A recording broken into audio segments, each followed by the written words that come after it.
UP और बिहार सामंतवाद का आज भी शिकार है। ब्राह्मण महासभा, क्षत्रिय महासभा, कायस्थ महासभा, अभी चल रहा नहीं यूपी का इलेक्शन। हाँ, अभी देखो सारे जातिवादी संगठन एक्टिव है सब। पंडित हाथी को देखो, हाथी नहीं गणेश है, ब्रह्मा विष्णु महेश है। अगर सरकार मजबूत हो और काम करने वाली हो, भाई साहब 5 साल में यूपी का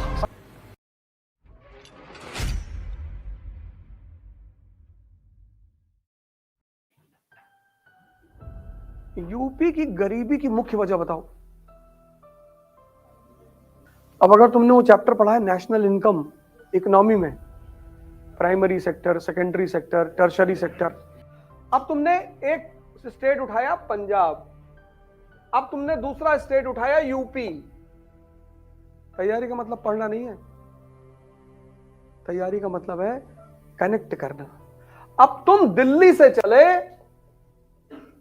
जम्मू,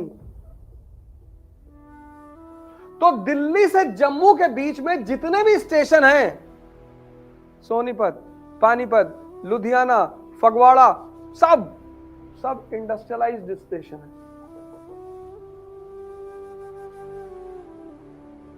नहीं है? सब इंडस्ट्रियलाइज्ड है। लेकिन जब तुम दिल्ली से कानपुर में थी, हो नहीं गई, बंद करवा दिए। जो हिंदुस्तान का लेफ्ट है ना, लेफ्ट कम्युनिस्ट, इन्होंने 10-10 महीना स्ट्राइक करवाई। इनको ली ने, लेवाइस, ली, कॉब, इन लोगों ने यहां के यूनियन लीडरों को पैसा फंड किया। ये लो, तुम्हारा अधिकार माना जा रहा है। बोले अच्छा, स्ट्राइक करवा लो। 7-8 महीने स्ट्राइक हो गई। अब 8 महीने स्ट्राइक हो रही कपड़ा फैक्ट्री में, मारवाड़ी तो बर्बाद हो जाएगा। मारवाड़ी ने क्या किया? फैक्ट्री बंद कर दी, बाहर में जाओ। उसने बियर की फैक्ट्री लगा दी।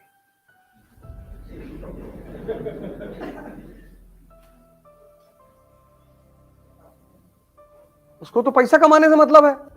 तुमने 7 महीना स्ट्राइक कर दी, तुम पूरे कानपुर में टहलो, तुम्हें पुरानी फैक्ट्रियों की दीवारें दिखाई पड़ेंगी। मैनचेस्टर था ये ईस्ट का कपड़ा के लिए। लाल इमली की सोच बताओ, 32 महीने से सैलरी नहीं मिली। क्योंकि अगर ये हमारी फैक्ट्रियां बंद नहीं होती तो ये कॉब जो इटली की कंपनी है, ये अपना पैंट शर्ट यहां कैसे बेचती? अब देखो, अब इस एक डायग्राम से, अब जैसे तुमने अभी कहा कि एग्रीकल्चर जो है, अब एग्रीकल्चर दोनों जगह होती है, यहां भी होती है, यहां भी होती है। एग्रीकल्चर कितने महीने जॉब देगी? मैक्सिमम 4 महीने देगी, 4 महीना। तो पंजाब का जो आदमी है, ये 4 महीना काम करेगा एग्रीकल्चर में, फिर 8 महीना काम करेगा इंडस्ट्री में, और जो बच गए वो कनाडा चला गया।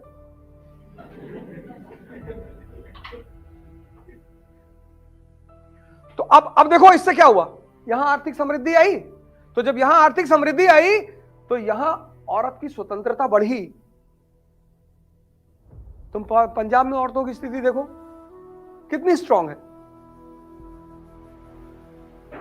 सामाजिक स्वतंत्रता किस पर निर्भर करती है? आर्थिक स्वतंत्रता पे।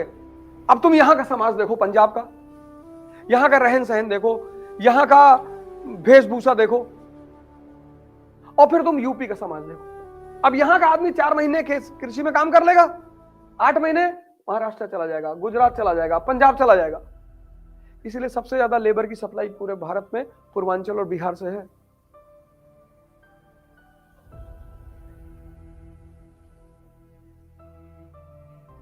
यूपी और बिहार सामंतवाद का आज भी शिकार है। यहां ऐसे ऐसे जमींदार हैं जिनके पास आज भी 50-50 हजार बीघा जमीन है।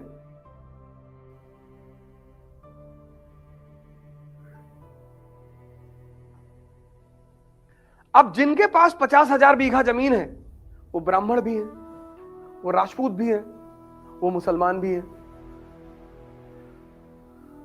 शायद उसमें से कोई दलित हो, शायद लेकिन ये तो 3 कंफर्म है, ब्राह्मण भी हैं, वो राजपूत भी हैं, वो मुसलमान भी हैं, वो कायस्थ भी हैं, वो बिजनेसमैन भी हैं, जमीनें हैं।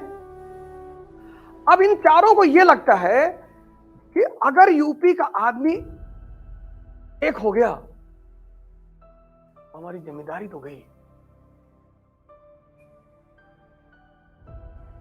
तो इन्होंने क्या किया, तो वो जो मुसलमान जमींदार है 50,000 बीघे वाला, जिसकी हर साल की इनकम 100 करोड़ है, वो 100 करोड़ में से 5 करोड़ रुपए निकाल लेता है। किसी हमारे जैसे वक्ता को पकड़ता है और कहता है कि एक ऑर्गेनाइजेशन बनाओ, मुसलमान उत्थान समिति।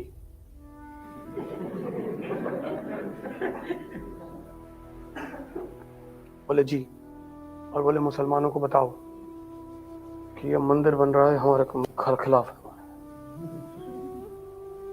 फिर ऐसे वो राजपूत करेगा, फिर ऐसे वो ब्राह्मण करेगा, तो ये सब डिवाइड हो जाएंगे।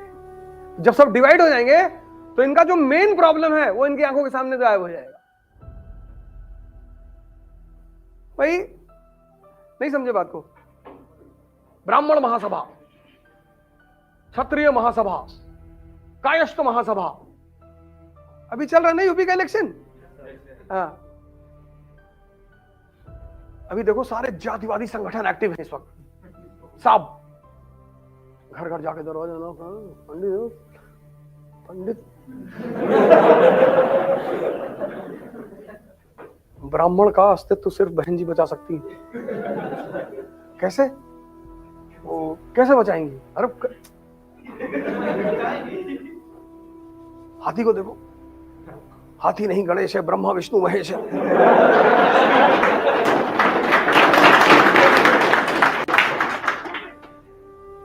पंडित जी बेचारे टाइट हो गए, अच्छा बहन जी को वोट करें। हाँ, फिर वो ठाकुर यहाँ पहुंच गए। ये जितनी बड़ी बड़ी पॉलिटिकल पार्टीज हैं ये क्या कर रही हैं? यही तो कर रही हैं। जातिवादी संगठनों के जो नेता हैं, अभी इलेक्शन आएगा, जैसे जब वोटिंग का समय आएगा ना, ये जितने बड़े बड़े नेता सबको बुलाया जाएगा दिल्ली। जरा भैया 50 करोड़ जी, 100 करोड़, 200 करोड़, वोट के हिसाब से किसके पास कितना वोट है। बोले वोट जहां पड़ना है वहीं पड़ना है जी सरकार। बस ये जो जनता है इस प्रदेश की, इसको पता ही नहीं डेमोक्रेसी क्या है। सरकारी अस्पताल में क्या सिर्फ मुसलमान जाते हैं? हिंदू भी जाते हैं जिनके पास पैसा नहीं है, दलित भी जाते हैं जिनके पास पैसा नहीं है, ब्राह्मण भी जाता है जिसके पास पैसा नहीं है।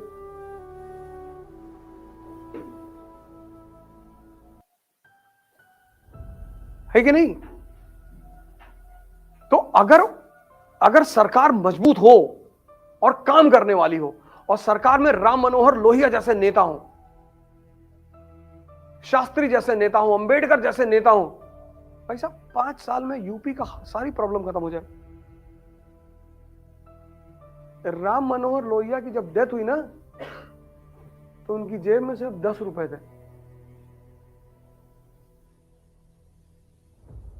और उनको इलेक्ट्रिक जो होता है ना, बिजली वाला लाश जलाने वाला, उसमें जलाया गया था।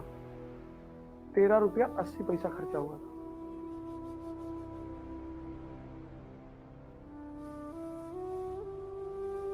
राम मनोहर लोहिया। और ये उनकी वसीयत थी कि जब मैं मरूं तो मुझे लकड़ी में मत जलाना, मेरे जलाने पर पैसा वेस्ट मत करना, ये गरीबों का मुल्क है। और दूसरी तरफ जब भारत के एक दूसरे नेता मरे, मैं नाम नहीं लूंगा क्योंकि राजनीतिक मंच नहीं है, तो उनकी अंतिम संस्कार पे 4.5 करोड़ रुपया खर्चा हुआ था। सिर्फ चंदन की लकड़ियां मंगाई गई थी। ऐसे बहुत सारे नेता, कोई एक नेता वही नहीं थे, बहुत सारे बड़े बड़े नेता हैं जो मरे हैं। तो सोचो,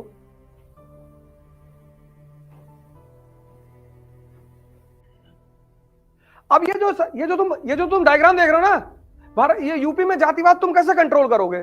प्रवचन करके नहीं। बिहार में जातिवाद तुम कैसे कंट्रोल करोगे? प्रवचन करके नहीं। तब कैसे करोगे? यहां औद्योगिक क्रांति करवा दो।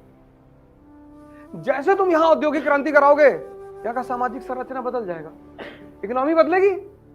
जैसे इकोनॉमी बदलेगी समाज बदल जाएगा। फिर समाज में दो तबके हो जाएंगे, एक पूंजीवादी, एक मजदूर।